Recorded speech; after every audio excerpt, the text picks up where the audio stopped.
Vamos abrir então nossas Bíblias em Neemias, capítulo 8. E vamos ler o verso 1. Vamos ler até o verso 3, por favor. Em chegando o 7º mês, e estando os filhos de Israel nas suas cidades, todo o povo se ajuntou como um só homem na praça, diante da porta das águas, e disseram a Esdras, o escriba, que trouxesse o livro da lei de Moisés que o Senhor tinha prescrito a Israel. Esdras, o sacerdote, trouxe a lei perante a congregação, assim de homens como de mulheres, e de todos os que eram capazes de entender o que ouviam. Era o 1º dia do 7º mês. E leu no livro, diante da praça, que está na fronteira à porta das águas, desde a alva até o meio-dia, perante homens e mulheres, e todos os que podiam entender. E todo o povo tinha os ouvidos atentos ao livro da lei. Vamos orar.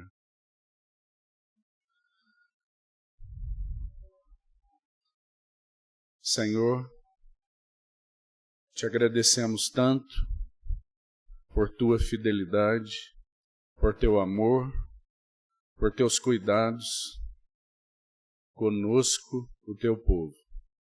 Muito obrigado. Muito obrigado porque podemos, Senhor, nos assentar confiadamente aos teus pés, pois sabemos que tens no teu coração um desejo de revelar-se. Tens no teu coração um desejo de falar aos nossos corações. Então, Senhor, nossa súplica é para que os nossos ouvidos estejam atentos ao teu falar. É para que os nossos ouvidos estejam abertos ao teu falar. É para que nada em nós se interponha, se oponha ao teu falar. Tem misericórdia de nós. Nós temos necessidade, Senhor, urgente. Nós suplicamos que o Senhor siga tocando tua trombeta para despertar o teu povo. Nós sabemos que tu estás às portas, Senhor. E por isso não queremos estar dormindo, distraídos, envolvidos com coisas que não são. Por isso, usa esta noite, nós te suplicamos. Usa esta noite, conforme o teu querer, usa esta noite. Para a tua glória, usa esta noite. Para a tua glória, usa a tua palavra. Apesar de nós, usa a tua palavra, Senhor. Tua palavra é poderosa. Tua palavra é verdadeira comida. Tua palavra é espada penetrante. Usa a tua palavra. Nós te suplicamos, usa a tua palavra. Em nome de Jesus. Amém. Nós estivemos pela manhã compartilhando algo a respeito desse despertamento provido pelo Senhor para o povo de Israel no contexto da restauração, então, realizada através de alguns servos naquele tempo do cativeiro babilônico. Eles estavam cativos já há 70 anos e cumpriu-se então o tempo desse cativeiro. O Senhor havia dito a Jeremias que esse cativeiro seria de 70 anos. O número 7 na Bíblia é um número importante porque ele indica algo pleno, completo. E nós sabemos que o povo de Israel foi enviado para o cativeiro babilônico por conta da idolatria. Eles caíam recorrentemente em idolatria, buscavam outros deuses. E então o remédio do Senhor para esse povo foram 70 anos de cativeiro. Esse período foi tão disciplinar para esse povo, e embora nós tenhamos visto que muitos não quiseram voltar para restaurar o nome, o testemunho, a glória de Deus em Jerusalém, mas aqueles que retornaram nunca mais caíram em idolatria. Essa é a história da nação. Eles não caíram mais em idolatria depois desse cativeiro tão duro e essa disciplina tão séria do Senhor para com eles. Mas nesses dias, então, o Senhor levantou homens para que eles fossem despertados. E despertou certamente o espírito de alguns, falou a todos, mas despertados foram alguns. Que lição para nós, porque o Senhor tem dirigido sua voz a nós, o Senhor tem falado diretamente a nós, mas o que nós temos visto é que apenas alguns são despertados. O Senhor tem falado ao seu povo e feito um movimento em direção ao seu povo. Mas o que nós vemos é um despertamento de alguns. Mas graças ao Senhor, porque o Senhor jamais fica sem seu testemunho. E então esses alguns, eles foram servos fiéis, que retornaram para que então o nome, a glória e o testemunho do Senhor fosse restaurado. Nos dias em que nós vivemos, o Senhor tem feito um último grande movimento em direção ao seu povo. Um movimento buscando levantar ou despertar o espírito de seus servos, para que então, nesses dias finais, seu nome, sua glória e seu testemunho sejam vibrantes, sejam marcantes, não quantitativamente. Não se confunda, irmão, isso não irá acontecer. Não irá acontecer, pelo menos até onde consigo ver, e aqui dou toda a liberdade a você que possa enxergar de outra maneira na palavra, mas não consigo ver que nesses dias finais haverá um grande testemunho quantitativo do Senhor. Mas haverá sim um testemunho vibrante do Senhor, um remanescente fiel. Haverá um testemunho do Senhor vibrante. A questão é, quem são esses que são despertados? Onde estão esses? Estamos nós entre esses a quem o Senhor tem despertado o espírito? Tem o Senhor encontrado lugar nos nossos corações para despertar nossos corações? É da parte do Senhor uma palavra de exortação dirigida a nós, porque nós temos reconhecido que temos necessidade ou não? Então, que o Senhor nos mova a respondermos aos pés dele essas perguntas. Quando nós, então, dissemos para os irmãos que o Senhor levantou alguns homens, Zorobabel, Esdras, Neemias e alguns profetas nesse contexto, Ageu, Zacarias, foram servos do Senhor levantados nesses dias de restauração. E nós vimos que Zorobabel esteve envolvido com aquela atitude, aquela resposta de deixar para trás a Babilônia. E aqueles que deixaram com Zorobabel foram a primeira leva de cativos que retornaram. Eles não tinham nenhuma condição de retornar por si mesmos, mas há, da parte do Senhor, nosso Pai amável, um movimento de amor perseverante, porque aquele Pai que os separou para Ele, que fez uma aliança com eles e conosco, essa aliança não pode ser quebrada. O Senhor tem uma aliança conosco, e essa aliança é inquebrável.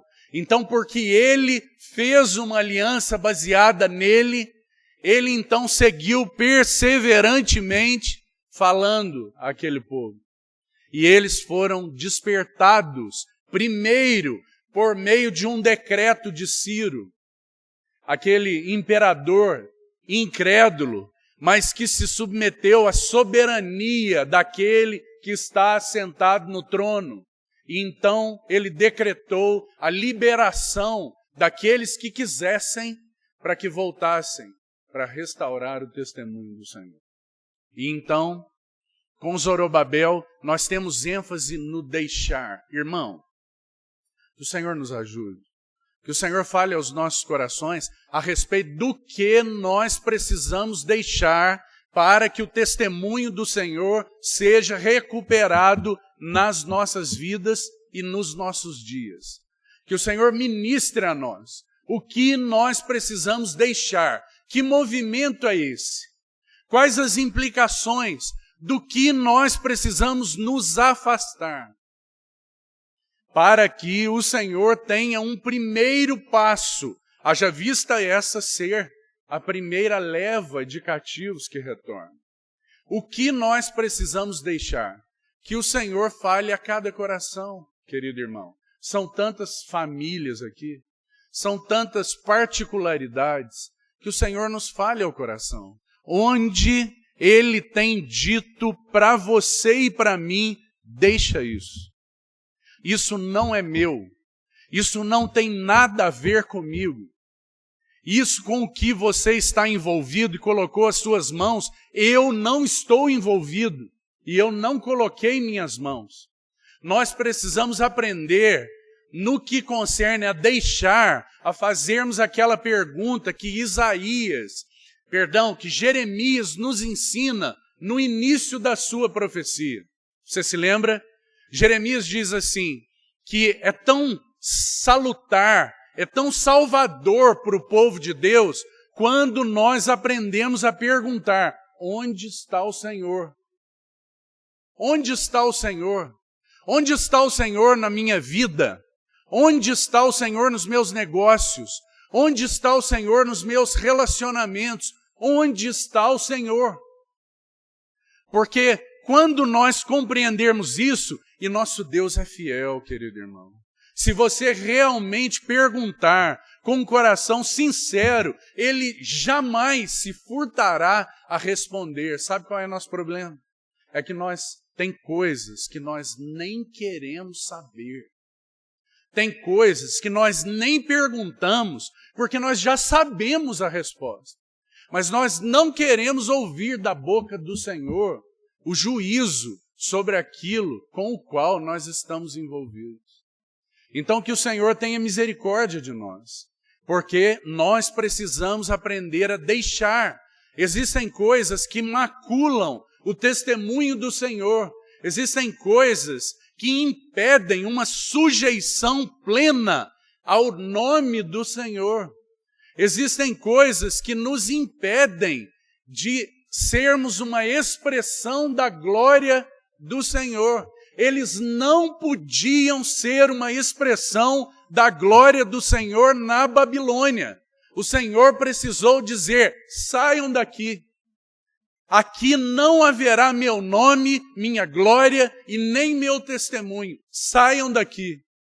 Que o Senhor nos ajude a compreender do que nós precisamos sair. De onde nós precisamos sair. Irmãos, quantos de nós, para citar um exemplo, estão trancados em sepulturas de amarguras, ressentimentos, coisas velhas, coisas do passado. E o Senhor deseja abrir essas sepulturas e dizer para nós, saia para fora. Que o Senhor nos ajude e que nós perguntemos ousadamente, corajosamente, Senhor, onde o Senhor está na minha vida? Onde está o Senhor? Zorobabel foi então responsável por essa atitude de deixar sublime, irmão, porque eles estavam tão enraizados, eles estavam tão envolvidos. Que o Senhor nos ajude. Nós temos tantos temores, não é? Nós temos tantas inseguranças, nós que deveríamos ser o povo mais seguro da terra. nós temos tantas inseguranças, nós queremos poupar, guardar, trabalhar, prover, pensamos no amanhã, e o nosso Deus é o Senhor de toda a terra. Ele diz que nos guardaria e que jamais nos desampararia. Ele diz que há um não temas para todos os dias que você acorda e sai da cama, irmão. Mas nós temos incredulidade nos nossos corações. Na verdade, nós nos comportamos como nos comportamos porque não cremos no que o Senhor nos diz. Porque Ele nos diz, eu jamais te desampararei. Eu sou o bom pastor. Eu tenho pastos verdejantes. Mas o problema é que nós ouvimos seletivamente a palavra do Senhor. Que o Senhor nos ajude para nos colocarmos diante dEle naquela porta das águas, tão impressionante, não é, irmão? Eles se apresentarem diante do Senhor para que a palavra fosse lida na porta das águas. Aquele lugar tão significativo, aquela porta das fontes. Porque a palavra de Deus é essa água límpida a jorrar para lavar nossas vidas, desentulhar nossos corações, abrir os poços que o Senhor já colocou dentro de nós, porque foi Ele que no último dia da festa, Ele se levantou. Um dia Ele se levantou na sua vida e Ele disse, aquele que crer em mim, do seu interior fluirão rios, não são gotas, não é uma bica, rios de água viva. Então, graças ao Senhor por sua ação em direção a nós, mas também o Senhor levantou Esdras, esse homem designado pelo Senhor para embelezar, ornar o testemunho de Deus. Ele era responsável por adornar o testemunho do Senhor, o povo de Deus. Então, nas ações de Esdras, nós temos o povo de Deus sendo embelezado. Agora, irmão, sabe qual é a primeira ação de Esdras? Eu preciso repetir isso, irmão. A primeira coisa que Esdras fez para embelezar aquele povo, sabe qual foi? Edificou o altar nas suas bases. Sabe qual é a primeira coisa que Deus faz para embelezar você? Mata você. Ele leva você para a cruz e eu para a cruz, porque nós não temos beleza. Só o Senhor Jesus tem beleza. E nós precisamos ser gerados nele. E nós precisamos da cruz diariamente, para que ela possa gerar beleza em nós. Porque ela faz uma sublime substituição. É isso que acontece na cruz do Calvário. O nosso substituto foi aquela cruz. Mas dia a dia há um despir e um revestir. É a isso que o Senhor tem nos chamado. Apresente-se a mim, eu preciso ornar você. Você precisa estar preparado para quando eu voltar. Você precisa ter vestes bordadas. Mas você não tem beleza. Mas a beleza será dada no meu altar. A beleza será conferida a você na cruz do Calvário, desde que você esteja disposto a morrer. Irmão, para que nós tenhamos vida e beleza, precisa haver uma disposição nos nossos corações para nos apresentarmos ao Senhor, compreendendo que o altar é um lugar de morte do sacrifício. O altar é um lugar onde o sacrifício é oferecido. Que o Senhor nos ajude. Esdras foi o responsável por embelezar o povo. E antes de mexer na parte externa da cidade, preste atenção, irmão, porque nós somos tão preocupados com coisas externas na nossa vida. Nós somos preocupados em marcar presença nas reuniões. Aliás, hoje em dia não tem tido nem essa preocupação. Mas nós somos preocupados com coisas exteriores, em criar um impacto exterior, em dar um testemunho que as pessoas possam ver. Mas o Senhor não se preocupa com isso, porque isso é consequência de algo que o Senhor faz nos nossos corações. Os nossos corações precisam ser trabalhados. E Esdras não se preocupou com a parte externa da cidade, ainda que estivessem sob o terror dos inimigos. Edificou o altar sobre as suas bases e adoraram ao Senhor. Que maravilhoso, irmão. Que o Senhor nos ajude a compreender isso. Onde está a beleza? A beleza do verbo eterno está na sua vida submissa, está na sua vitória como homem de dores, que sabe o que é padecer. Então toda a beleza do nosso Cristo, toda a formosura é revelada para nós pela fé. Aquele que o mundo não via beleza alguma que pudesse atraí-lo. Mas nós olhamos para ele e dizemos, tu és o mais formoso dos filhos dos homens.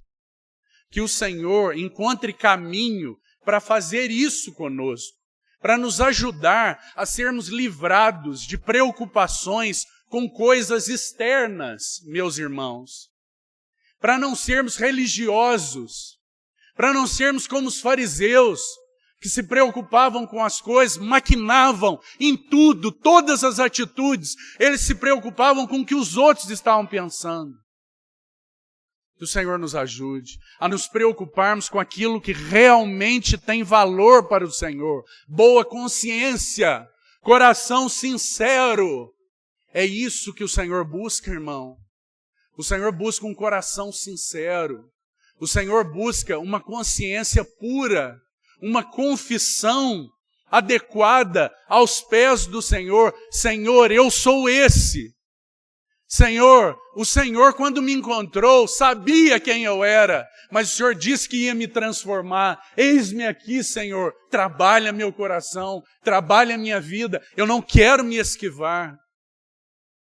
Que então o Senhor encontre caminho para que isso seja realizado. Do contrário, meu irmão, nós passaremos nossa vida cristã de forma infrutífera, com um testemunho pálido, com uma vida morna, que Deus vomita, que dirá o mundo. O mundo chacota uma vida fria, morna diante de Deus. Agora, quando há uma vida consagrada, o inferno estremece, irmão. Que o Senhor nos ajude a compreender isso. Quando Deus encontra um servo consagrado, ele mexe com as estruturas espirituais. Porque ele é alguém com quem Deus pode contar. Ele vê o que ninguém vê. Ele contempla o que ninguém contempla. Você vê isso, irmão? Que o Senhor nos ajude para que nós sejamos esses. Então Esdras é esse responsável por fortalecer o serviço, purificar o povo, recuperar a palavra por meio do altar. Não tem caminho para se recuperar serviço, para se purificar o povo, que seja outro senão o altar. É pelo caminho da cruz, irmão. Agora, se você não estiver disposto a morrer, não haverá vida mais plena. Não haverá. Casados, se vocês querem ter um casamento mais pleno, precisa haver disposição de morrer. Porque do contrário, não haverá uma sublime substituição. Nós seremos os mesmos. E as coisas ficam insuportáveis. E aí então nós temos uma conversa, renovamos os votos, dizemos que as coisas vão melhorar, mas nada melhora. Por quê? Porque não há beleza em nós, não há vigor em nós, não há vida em nós. Do contrário, se nós nos apresentarmos ao Senhor, se nós nos consagrarmos no altar, se nós nos dispusermos a tomar o caminho da cruz, então Ele poderá nos embelezar com o seu caráter. Então Ele poderá gerar em nós disposição para servir. Ele poderá gerar em nós palavras amorosas que nós não temos. Ele poderá gerar em nós um olhar compassivo que nós não temos, mas Ele tem. E Ele deseja dar isso a você e a mim. Mas a pergunta é, você está disposto, irmão? Você tem uma escolha. Faça a sua escolha. Você e eu somos responsáveis por essa escolha. O Senhor não vai te tomar pelos cabelos, embora Ele pudesse. Ele poderia fazer como o príncipe do mundo, que não dá escolha para ninguém. Ele poderia não dar escolha para você, mas Ele permite que você e eu nós escolhamos. Então, mas também Ele nos responsabiliza pela escolha que temos feito. Esdras, então, é esse instrumento de Deus para embelezar o nome, a glória e o testemunho do Senhor. Porque Deus se expressaria através daquele povo. Deus é cheio de glória nele mesmo, mas Ele decidiu que se expressaria exclusivamente no seu Filho e pelo seu Filho na sua igreja. Que privilégio que nós temos, irmão. Sermos expressão da glória de Deus nesses dias. Então, nós temos Neemias. E eu disse para os irmãos que Neemias, a ênfase do ministério de Neemias está na recuperação dos muros. Neemias foi responsável por recuperar agora a terceira leva. Eles já tinham deixado a Babilônia, eles já tinham edificado um altar. Irmão, tem mais de 30 anos que nós estamos ouvindo a respeito da importância de um altar pessoal. De um altar pessoal consagrado ao Senhor. De uma vida dedicada ao Senhor.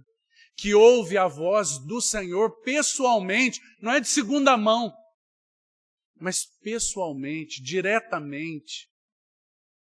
Tem mais de 30 anos para alguns de nós aqui. Que o Senhor tem nos falado isso. E então a terceira leva com Neemias foi responsável, Neemias, pela edificação dos muros. Agora, porque sempre, preste atenção, irmão, todo o trato do Senhor sempre acontece de dentro para fora. Primeiro o Senhor tratou o interior da cidade, o interior, o mais interior e sublime do coração da cidade, o altar no centro. Porque Deus edifica, restaura de dentro para fora. E então nós temos agora Neemias. Nós somos tão diferentes do Senhor, não é, irmãos? Quando nós vamos lidar com um problema, nós tendemos a tentar resolver de fora para dentro. Mas Deus trata de dentro para fora. Deus trata com a raiz do problema. Nós tratamos com as consequências. É igual cortar grama, é igual cortar tiririca na grama. Aqueles que têm gramado sabem como é que é. Se você corta a tiririca e corta a grama toda, em 2 dias a tiririca já cresceu mais do que a grama e ela já apareceu de novo. É incrível. Ela tem que ser, o sujeito tem que capinar, tirar aquela batatinha que fica embaixo da terra. Do contrário, ela nasce de novo. Mas nós tendemos a tratar as questões que Deus tem mostrado para nós de fora para dentro. Nós não queremos morrer. Então nós queremos tratar com os resultados. Mas não pode um coração não transformado gerar outro resultado, irmão. O resultado vai ser o mesmo. Você entende? Você entende por que você está dando murro em ponta de faca, marido? Tratando resultados exteriores, pedindo perdão hoje, amanhã, depois e depois. Porque Deus deseja tratar o coração, o interior, para que então os resultados sejam novos. Do contrário, não terá resultado novo, irmão. Então, Neemias é o responsável pela reparação dos muros. E nós vimos que esses muros, eles falam de muitas coisas importantes. Esse despertamento, então, processado pelo Senhor através desses 3 servos, irmãos, eles têm um elemento central, tanto no que se refere a Zorobabel, quanto no que se refere a Esdras, e também no que se refere a Neemias. Eles têm ênfase no deixar, no ornar ou no embelezar e nos muros.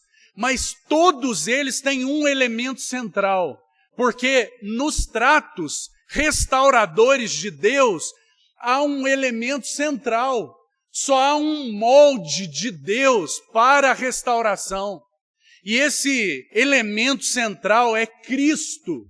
É Cristo que é capaz de dar realidade para a nossa vida. É Cristo que é a essência de tudo que é genuinamente real, verdadeiro. Fora dele não há realidade.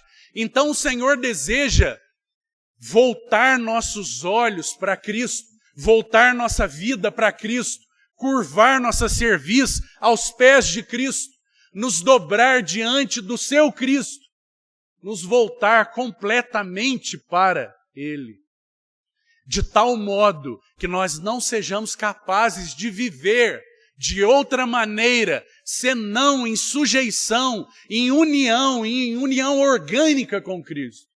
É a isso que o Senhor nos chamou.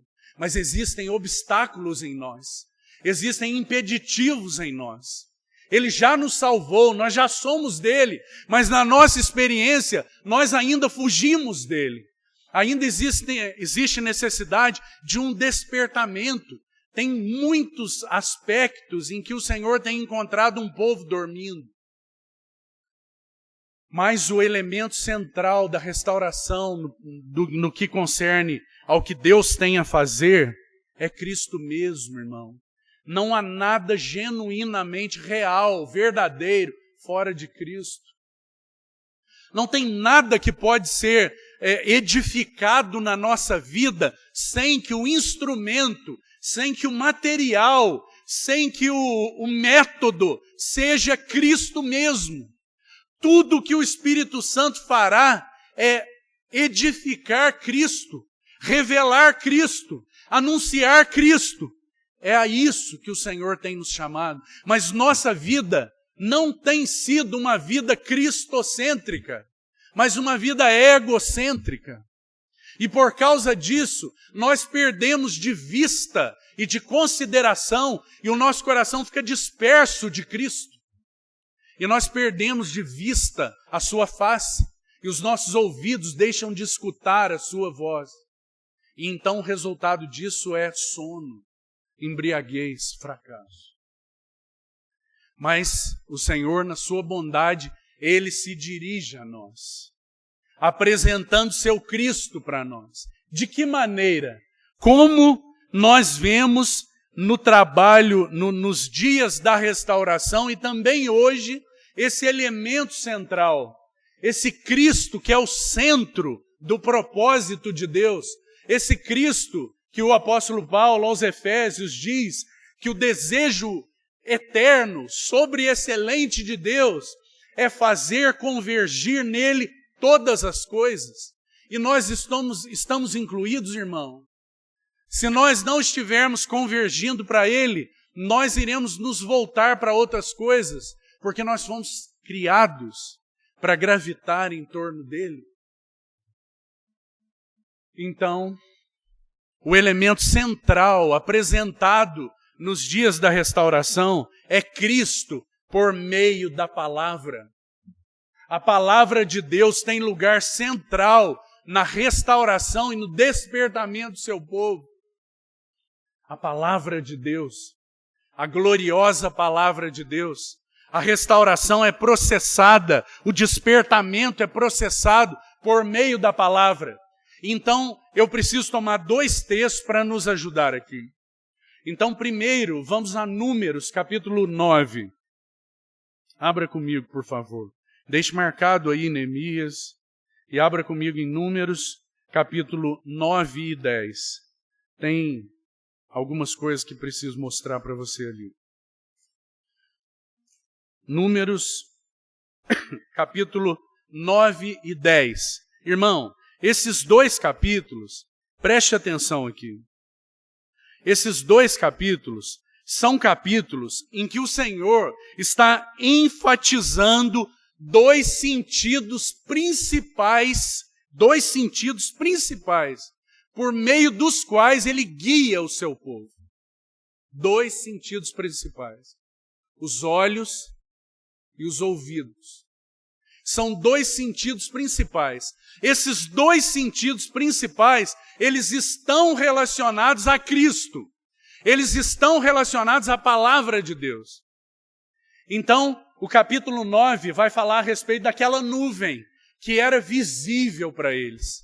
A nuvem parava, eles tinham que parar.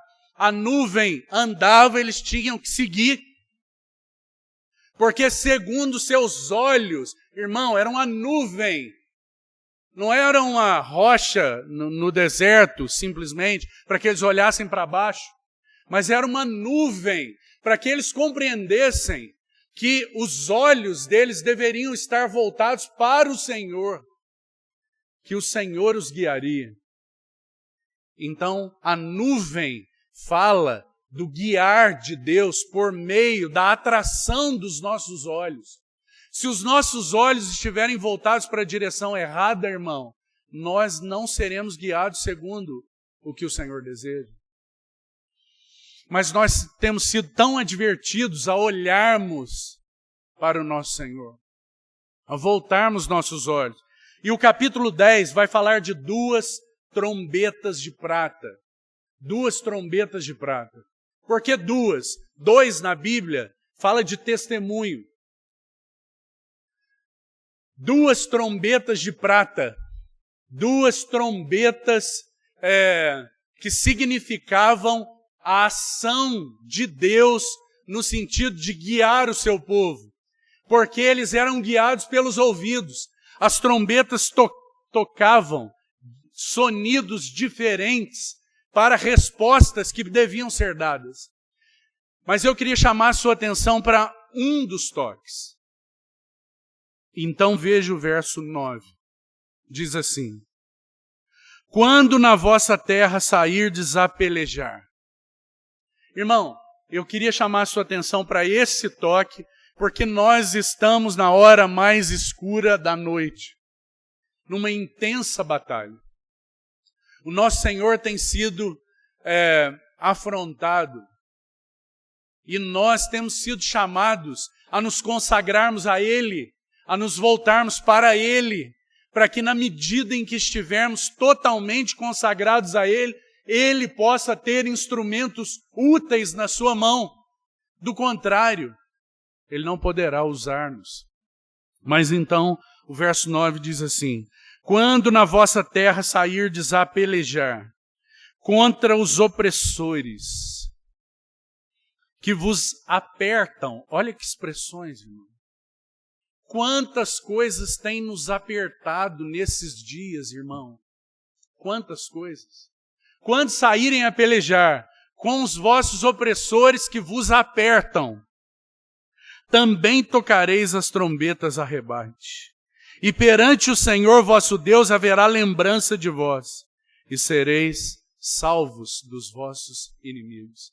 Sabe o que esse texto está dizendo? Que tem um instrumento de Deus para nos salvar na batalha. Esse instrumento é central no que concerne ao trabalho despertador de Deus. Esse instrumento é a sua palavra. Sua palavra desbarata o inimigo. Você se lembra do Senhor resistindo ao diabo na tentação? Quais foram suas armas, irmão? O Senhor resistiu apenas com a palavra. Por quê? Porque quando os vossos inimigos vos apertarem, então a palavra de Deus fará lembrança e o Senhor os salvará dos vossos inimigos. Agora, sabe qual é o problema, irmão? É que se a palavra de Deus não estiver entesourada, não tem palavra mágica para livrar de inimigo nenhum, irmão. se a palavra não estiver entesourada, para que o Espírito tome essa palavra e aplique naquele momento, livrando você, fortalecendo você, desbaratando o inimigo, não haverá vitória. Então a palavra de Deus ocupa esse lugar central na restauração. Nós vivemos dias, queridos irmãos, de aperto. Vá comigo em Daniel capítulo 7, por favor. Quero ler um verso conhecido, mas o Senhor me trouxe ao coração aqui. Daniel capítulo 7 é um capítulo importante. O assunto desse capítulo são os últimos dias. Esse capítulo vai falar a respeito do anticristo, irmão. Esse capítulo vai falar a respeito dos dias em que todas as forças contrárias a Deus, vistas por Daniel em 4 grandes impérios, e esse é o começo do capítulo, você vai ver que nos versos 3 e 4, ele vê um primeiro com aspecto de leão, e isso aponta para o Império Babilônico, esse já caiu. E Daniel vai visualizar 4 grandes impérios. Depois, nos versos 5, ele vai ver um animal com aspecto de urso. E esse é, segundo a profecia de Daniel, o Império Medo-Persa. Depois, Daniel enxerga no verso 6, outro semelhante ao leopardo. E esse é o Império Grego. Depois Daniel enxerga um espantoso e sobremodo forte, com um aspecto terrível, era o 4º animal, era uma besta feroz. E este é o Império Romano. E então, segundo a profecia de Daniel, depois que houvessem caído esses 4 grandes impérios, se levantaria um grande reino. Irmão, você se lembra que nos dias em que o reino de Deus foi anunciado, foram dias, podemos dizer, relativamente finais do último grande império visto por Daniel, o Império Romano. Nos dias do Império Romano, João estava no deserto fazendo um anúncio. Eis que há o 4º grande reino a se levantar. O reino de Deus é vindo. Arrependei-vos. Você se lembra? Porque está próximo o reino dos céus. Então, nosso Senhor Jesus vem para inaugurar e estabelecer um período determinante do seu reino. Então, ele estabeleceu os princípios do rei, e nós conhecemos todos eles. Mas Daniel está contemplando então esses 4 grandes impérios, mas posteriormente, verso 12, ele diz assim: quanto aos outros animais, foi tirado deles o domínio. Aqueles animais, aqueles impérios, todos eles caíram. Todavia, foi-lhes dada prolongação da vida por um prazo de tempo. Eu estava olhando nas minhas visões da noite, e eis que vinha com as nuvens do céu, um como filho do homem. Que maravilhoso, irmão. Porque Daniel está contemplando este grande imperador que tem o domínio sobre os seus ombros, que se levantaria então como aquele governador absoluto de toda a terra. Mas essas coisas então envolvem tempos e épocas, e não é o nosso encargo aqui, mas é apenas destacar para você que ainda resta, na visão de Daniel, algo a se cumprir relacionado a esse que se levantará contra o Altíssimo e contra os santos do Altíssimo, o Anticristo. Então nós estamos vivendo dias, verso 25, em que este inimigo de Deus proferirá palavras contra o Altíssimo.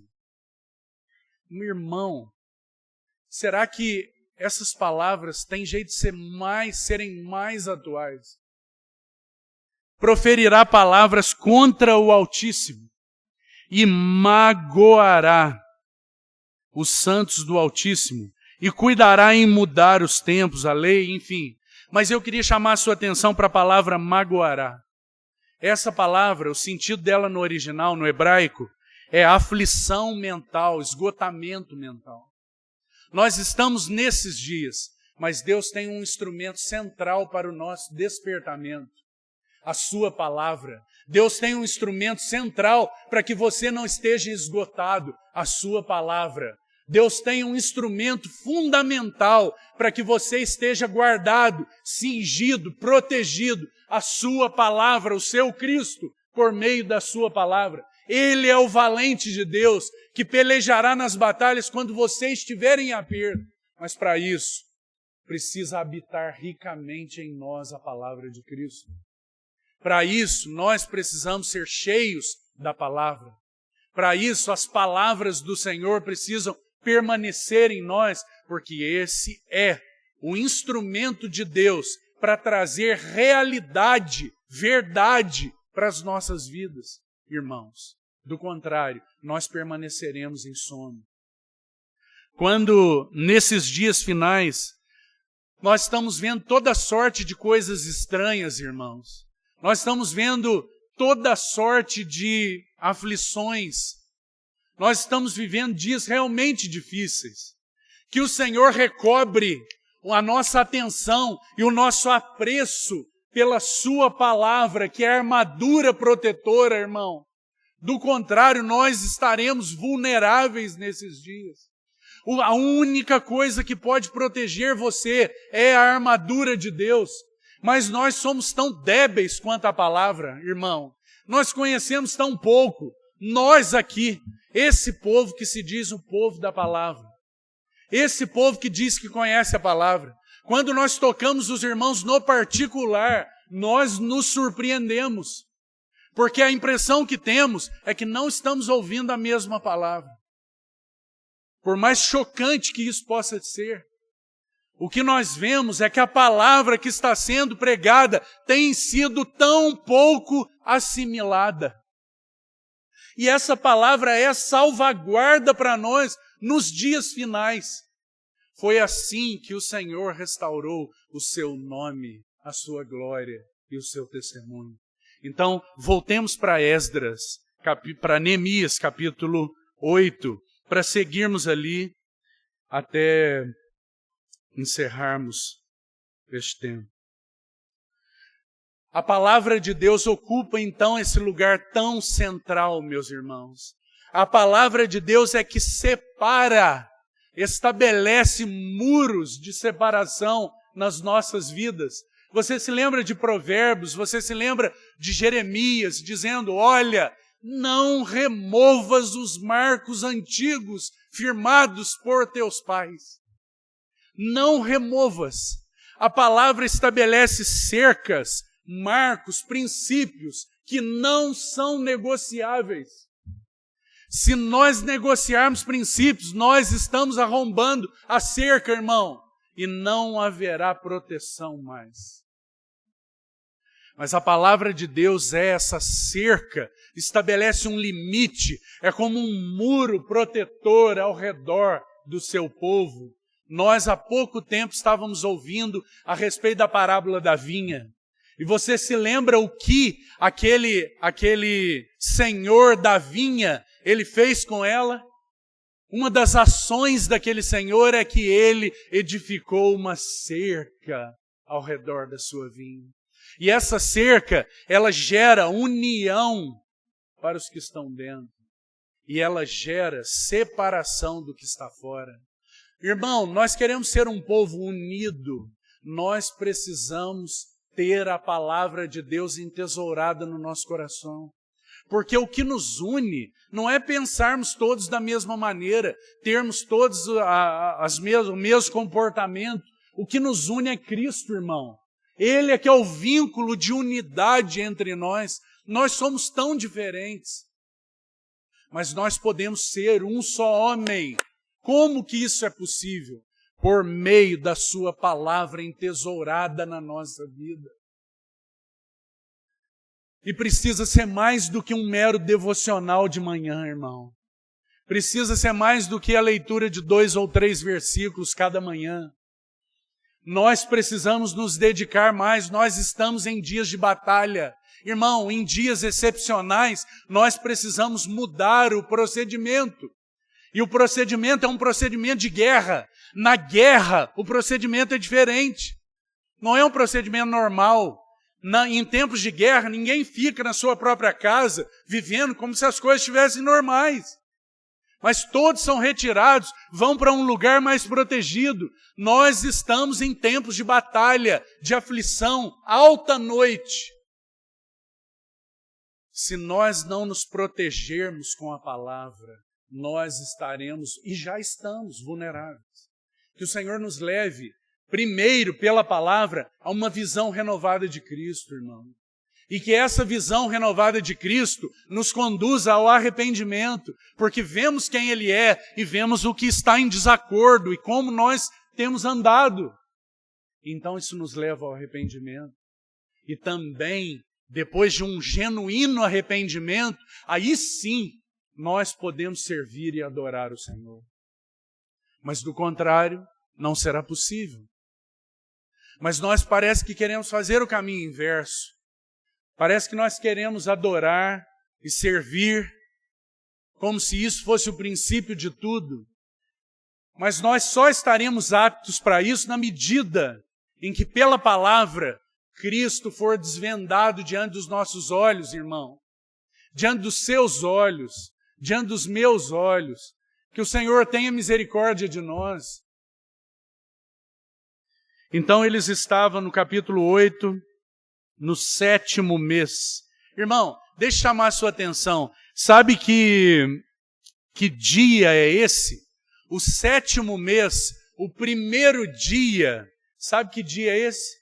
Era o dia das trombetas tocarem.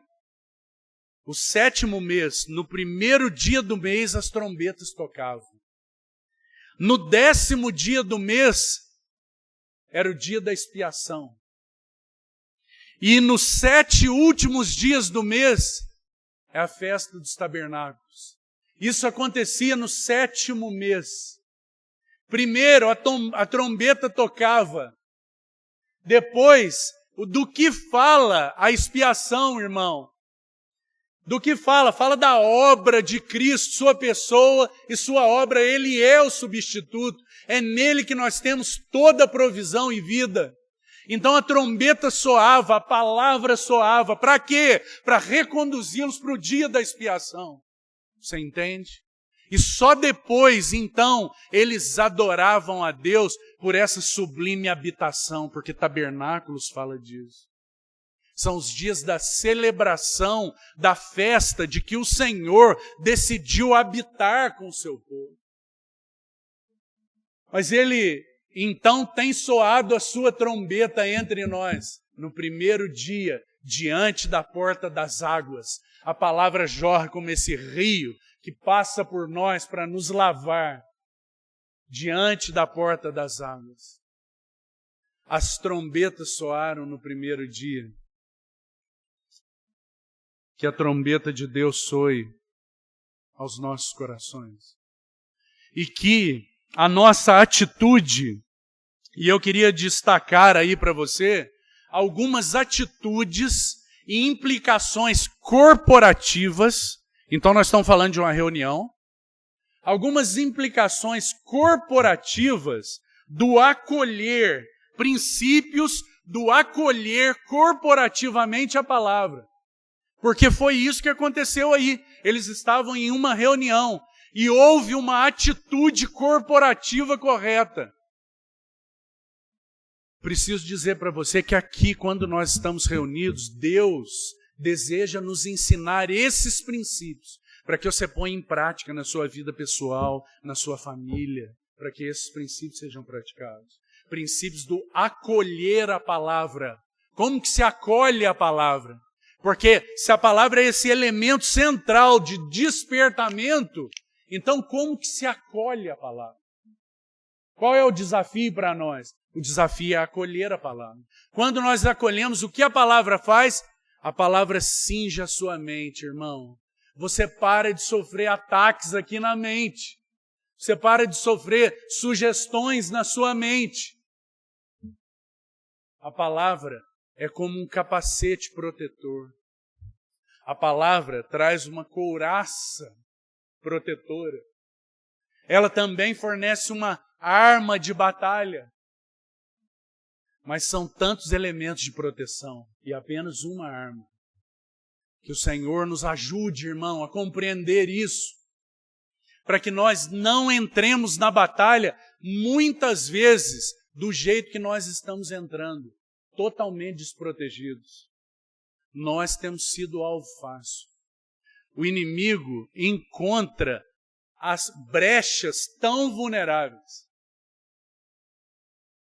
Você sabe que então, esses princípios corporativos do acolher a palavra, vamos ao primeiro.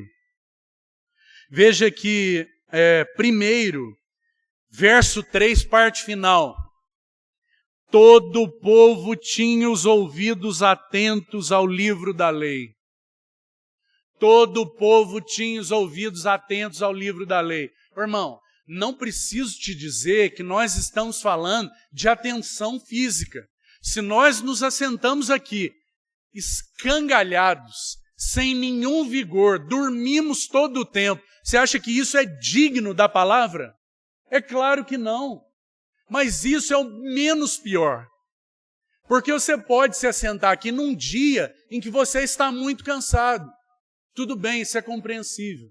Agora, estar cansado todos os dias não é compreensível. Você precisa apresentar seu cansaço ao Senhor. Não é a mim, nem aos seus irmãos, mas é ao Senhor. Porque tem faltado vigor para que os ouvidos estejam atentos. Nós acabamos de sair ali fora, começamos a conversar sobre inúmeros assuntos. Aqui dentro, não precisa nem sair. E a palavra não tem lugar para permanecer, para ser guardada. Nós precisamos ser mais quietos, irmãos. Nós precisamos tomar mais cuidado, pedir a Deus para botar guardas na nossa boca. Porque nós ouvimos a palavra e começamos a falar um tanto de coisa. E essa palavra é roubada, é perdida, ela é diluída, ela perde a capacidade que ela tem de transformar, de lançar raízes para proteger você. Compreende? Que o Senhor nos ajude, porque esse é o primeiro princípio para se acolher adequada e corporativamente a palavra. Irmão, quando nós nos levantamos para compartilhar a palavra, de alguma maneira, parece que o Senhor nos dá uma impressão quando há alguma resistência, ou quando a assembleia recebe a palavra de forma viva. Uma assembleia viva ou uma assembleia resistente. Que o Senhor nos ajude a estarmos dando passos consistentes no que se refere a ouvir a palavra adequadamente. Para isso, nós precisamos adentrar esse lugar preparados. Nós precisamos orar ao Senhor, falar: Senhor, lava os meus pés. Eu estou tão empoeirado, Senhor. Eu estou tão cheio de preocupações, ansiedades, cansaço. Me ajuda. Tem misericórdia. Abra comigo no Salmo 119 para vermos alguma coisa sobre esse ouvir a palavra. O Salmo 119 é o Salmo da palavra, irmão. Alguns reconhecem que este Salmo possivelmente foi escrito por Esdras. Esse é o Salmo da palavra. Então, você tem aqui nesse Salmo, eu vou citar algumas para você, mas você tem a palavra vivifica-me 10 vezes. 10 vezes aparece a palavra vivifica-me nesse salmo. Então eu queria rapidamente citar alguns para você, para que nós compreendamos o que significa ouvir a palavra com entregar ouvidos atentos para o Senhor. Irmão, será que você consegue imaginar o que foi para Maria estar diante da palavra encarnada? cada partícula, cada letra que saía da boca do Senhor, ela se deliciava. Ela estava tão atenta que o testemunho que ela estava dando para o Senhor é: Senhor, eu não me importo com mais nada, não tem nada que chame mais a minha atenção do que a tua palavra. E eu quero comer a tua palavra, Senhor. E eu não me importo com mais nada, eu quero estar aos teus pés, ouvindo a tua palavra com toda a atenção do meu coração. Se você conseguir fazer isso, quando se assentar aqui, vai fazer muita diferença para a sua vida, irmão. Então, no Salmo 119 vai aparecer algumas vezes. A primeira vez que aparece é o versículo 25. Veja aí. A minha alma está apegada ao pó. Vivifica-me segundo a tua palavra. Irmão, é tão interessante que esse primeiro vivifica-me tem a ver com Neemias. Esse primeiro vivifica-me tem a ver com o que Neemias estava fazendo. Nos primeiros capítulos de Neemias, depois que ele ora, como nosso irmão leu pela manhã a oração de Neemias, depois que ele ora e vai para Jerusalém, ele pega um cavalo e anda ao redor da cidade para ver qual era a ruína. Então, ele diz que tinha lugares que ele não conseguiu passar montado no cavalo. Ele teve que desmontar e passar com jeito, porque tinha muito entulho. Muito entulho. Os entulhos são impeditivos para que você ouça a palavra em tudo que você precisa, irmão. Então, qual é o nosso clamor? Senhor, a minha alma está apegada ao pó. Tem tantos entulhos aqui, Senhor. Vivifica-me segundo a tua palavra. Esse é um vivifica-me, suplicando que o Senhor nos ajude a identificar os entulhos, irmão. A palavra é capaz de fazer isso. Você crê nisso, irmão? Você crê que a palavra pode ajudar a identificar os entulhos que estão no teu coração e que estão te impedindo de ouvir tudo que o Senhor está dizendo? Porque Deus pode falar tudo, irmão, mas a questão não é essa, Ele sempre fala. Ele sempre fala, a questão é o que nós ouvimos. Entulhos que impedem. Segundo, vivifica-me, está no verso 37, olha aí. Desvia os meus olhos para que não vejam a vaidade. Vivifica-me no teu caminho. Um clamor ao Senhor para que pela palavra Ele nos livre de futilidades. Vivifica-me no que se refere a ver a vaidade. Então é um clamor para que a palavra fale conosco o que tem sido futilidades. Nós temos andado atrás de futilidades. Quais são as futilidades que têm ocupado a nossa vida, ganhado tempo e têm sido como cera nos nossos ouvidos? Terceiro, vivifica-me, verso 40. Eis que tenho suspirado pelos teus preceitos, vivifica-me na tua justiça. Esse é um clamor, Senhor, vivifica os meus anelos, os meus anseios. Usa a tua palavra para vivificar os meus anelos, para que eu seja como a corça que suspira pela corrente das águas, que por ti a minha alma suspire, Senhor. A minha alma suspire. Alguns dias atrás, um irmão contava da sua filhinha, que é só uma adolescente, e que estava enfrentando grande oposição na sua sala, colegas que estavam afrontando o Senhor, e ela estava se sentindo tão mal, e ela chegou em casa tão abalada, deitou no colo da mãe, chorava, e ela dizia assim: eu quero que chegue logo o sábado, para eu poder me reunir com os irmãos e ouvir a tua palavra. Irmão, nosso coração precisa ser trabalhado pelo Senhor. Porque o Senhor se põe a falar, é Ele que convoca, esquece que eu estou aqui. É o Senhor que se levanta para falar a palavra, ou será que nós estamos ouvindo a palavra como palavra de homem? Se fosse, está perdido, irmão. Porque eu sou um homem falho, Mas nós ouvimos a palavra como de fato ela é, palavra de Deus. Agora, será que nós temos suspirado por essa palavra? Ou será que tem tantas futilidades que nos impedem de ouvir a palavra?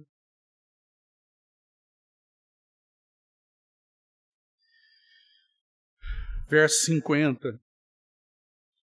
O que me consola na minha angústia é isto, que a tua palavra me vivifica. É um clamor, é a ação da palavra sobre os medos e as angústias do nosso coração. Essa palavra é tão ampla, Senhor, que ela é capaz de tratar os medos e as angústias do seu coração. A palavra de Deus é um instrumento central da restauração, irmão. Sem ela não há restauração. Por isso você entende por que o diabo tem feito tantos irmãos se reunirem em torno de um monte de coisas.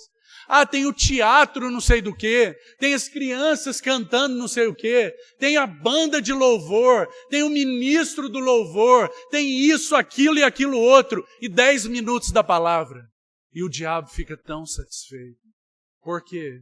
Porque o elemento restaurador do testemunho, do nome, da glória de Deus está sendo desconsiderado. Que o Senhor nos ajude, irmão. Porque aqui não acontece isso. Mas só que acontece que muitas vezes nós não ouvimos adequadamente, ou nem estamos aqui para ouvir. Podemos às vezes estar de corpo presente, mas não estar aqui. Isso é entre cada um e o Senhor, mas isso pode acontecer. Que o Senhor nos ajude. Vivifica-me. A tua palavra me vivifica e me consola na minha angústia. Vamos mais. Verso 88 agora. Veja esse verso como ele é diretamente ligado àquele verso 3 de Neemias capítulo 8. Vivifica-me segundo a tua misericórdia e guardarei os testemunhos oriundos de tua boca. Esse é um clamor para que a palavra nos vivifique quanto à obediência e aos ouvidos atentos.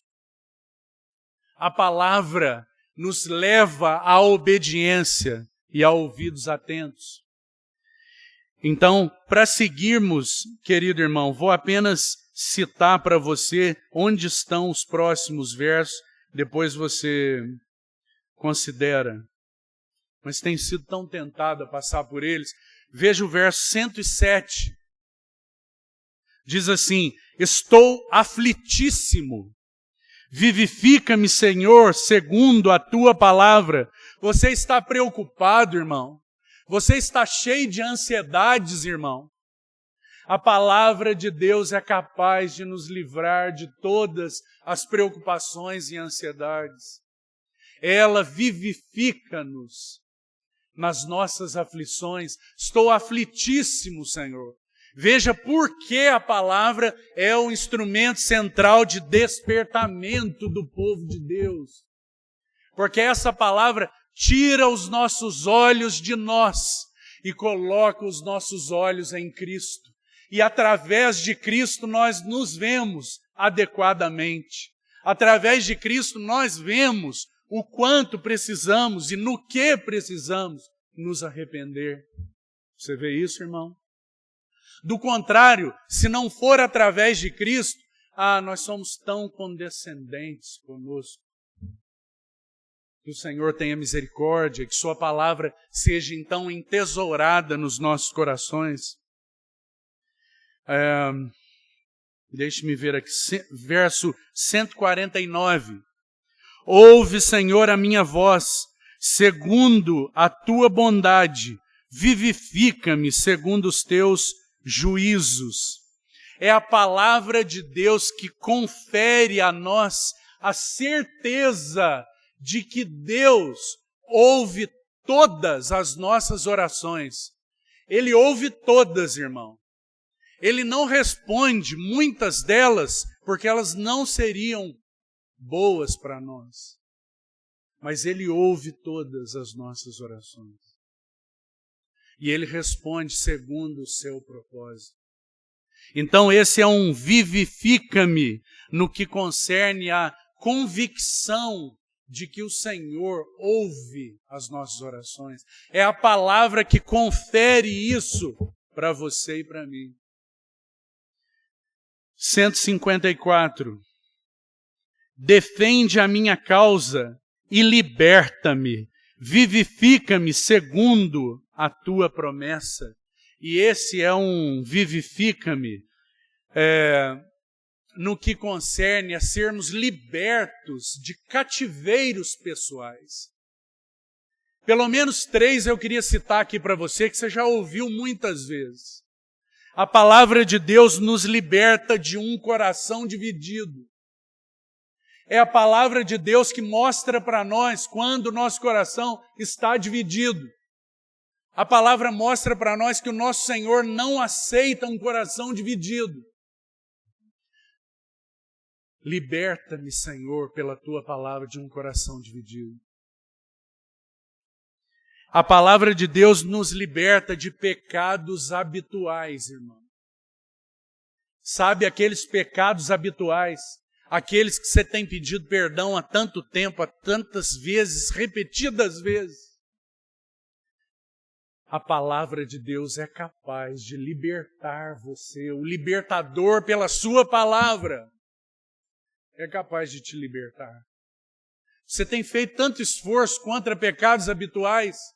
Apresente-os ao libertador, que com a sua palavra irá libertar você. Mas também a palavra nos liberta de relacionamentos inadequados. É a palavra que lança luz sobre relacionamentos inadequados, sobre o que está inadequado em todos os nossos relacionamentos, seja com quem for e com o que for. É a palavra que lança luz sobre os nossos relacionamentos. Vivifica-me segundo a tua promessa, defende a minha causa e liberta-me. 156. Muitas, Senhor, são as tuas misericórdias. Vivifica-me segundo os teus juízos. Nós temos, por meio da palavra, um sacerdote que pode se compadecer de nós, porque foi tentado em todas as coisas, mas sem pecado. Então ele se compadece das nossas fraquezas e ele apresenta para nós um caminho para um trono de graça e de misericórdia, para que nós encontremos, achemos socorro para cada ocasião oportuna. Onde está esse trono, irmão? Onde está o socorro? A palavra de Deus é o socorro, porque Ele é Deus de muitas misericórdias. E com isso nós... Último, vivifica-me. 159. Considera em como estremeço os teus preceitos. Vivifica-me, Senhor, segundo a tua bondade. A palavra de Deus gera temor de Deus nos nossos corações. É a palavra que gera temor nos nossos corações, irmão. É a palavra que gera temor, que nos leva a estremecer. É porque nós temos pouco da palavra que nós estremecemos pouco quando Deus fala. Se a palavra for entesourada nos nossos corações, então ela irá gerar temor de Deus nos nossos corações. A palavra é esse instrumento, então, maravilhoso. Retornando para Neemias, capítulo 8, para então já irmos encerrando.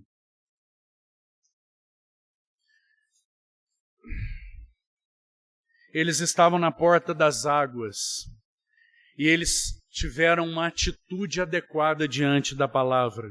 Final do verso 3, tinham ouvidos atentos. Segundo, verso 5, Esdras abriu o livro da lei à vista de todo o povo. porque estava acima dele. Abrindo ele, todo o povo se pôs de pé. Irmão, sabe o que isso significa? Sabe qual é a outra atitude adequada para acolher a palavra nos nossos corações? Primeiro, ouvidos atentos. Então, todos aqueles vivifica-me nos ajudam nisso. Segunda atitude, reverência, irmão. Reverência diante da palavra. Esdras abriu a palavra e estava acima deles, porque a palavra é que é juiz sobre nós. Não somos nós que ouvimos a palavra e dizemos, isso é bom, isso não é bom, isso eu aceito, isso eu não aceito, isso é inspirado, aquilo não é inspirado. A palavra de Deus é palavra final sobre nós. É ela que nos julga e nós nos humilhamos. Porque se nós tivermos outra atitude, uma atitude irreverente diante da palavra, ela não será entesourada nos nossos corações. Reverência. Todo o povo se pôs de pé quando a palavra foi lida. E lembre-se, a palavra estava apenas sendo lida. Mais uma atitude. Verso 6. Esdras bendisse ao Senhor, o grande Deus, e todo o povo respondeu amém. Terceiro, ninguém considerava coisa comum a palavra de Deus. Além de ter reverência, para eles a palavra de Deus não era coisa comum. Esdras bendisse ao Senhor e todo o povo respondeu a uma voz, amém e amém. Porque eles tinham um coração reverente, eles estavam sendo despertados pela palavra de Deus, o altar já estava edificado nas suas bases, então a palavra no lugar central da vida daquela nação. Mais um aspecto, verso 8, leram no livro na lei de Deus claramente, dando explicações de maneira que se entendesse o que se lia.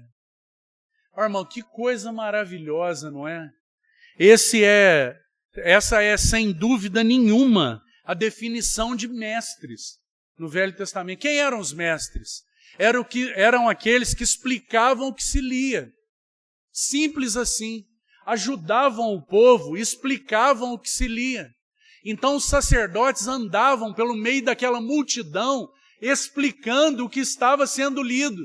Agora, o nosso bendito sumo sacerdote nos enviou o seu Espírito para que ele nos explique tudo o que está sendo lido, para que ele use a boca de servos, para que se esclareça o que está sendo lido e o que está sendo dito. E esse é mais um princípio do acolher corporativamente a palavra. O último que eu queria destacar para você, verso 9, parte final. Porque todo o povo chorava ouvindo as palavras da lei.